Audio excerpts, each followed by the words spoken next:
McDermott, what a fight. Can you take us through that performance?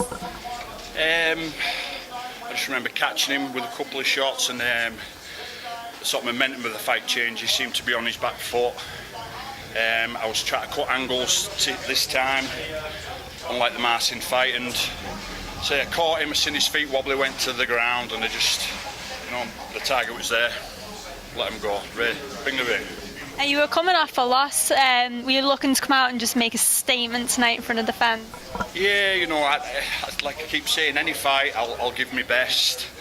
Marcin was a better man on that night on the title shot, but I feel I give him a worthy fight.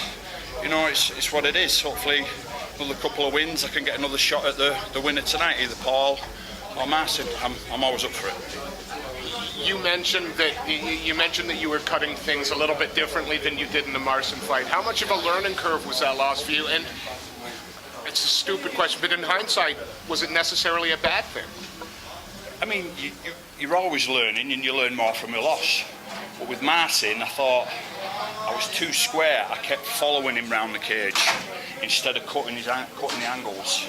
So I worked on that tonight. I seen Pelu moving, and I was cutting him down instead of sort of shadowing him. And it paid off tonight. You've got power in those hands, there's no doubt. We see it performance after performance after performance. Where do you see where have been the biggest steps for you leading up to this fight with Adetola? Where did you put the most work in?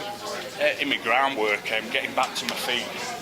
Rather, half guard, going for the single. A lot of work on getting back to my feet, because Marcin dominated me on the floor, really. He wasn't going for many strikes or submissions. He just knew what he had to do to win the round. He did exactly what he had to do. He won it, with his brain, really. Well, speaking of brain, you spoke about working on your ground game, but it seemed like, when you was cutting up angles, you was setting him up with jabs and hooks onto that right, which you eventually caught him with. Was that something you worked on also? I've been working, with my left lead, my right lead. It just depends which side he's picking, And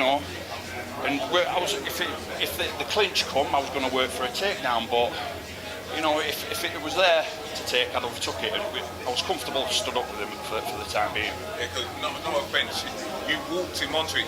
You're striking. We know you're a power puncher, but you're striking a lot more polished in this fight. Is that, again, post your last fight, was that something you kind of worked on? Yeah, I'm always ready. It all depends on what the fighter's going to do. If he wants to stay away from me, he'll stay away from me. If I cut him down and he comes onto it, it's all depends on the fighter, really.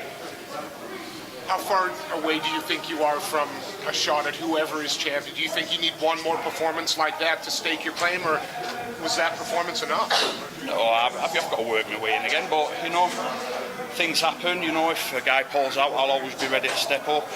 I'm always, not far off fight ready, so get me in next week if they want, I'll take it. England versus Ireland in February, how about representing? There's a bit of Irish blood in me, actually.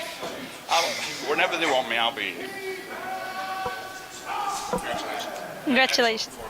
Just, what it was. Had a go. Thank you.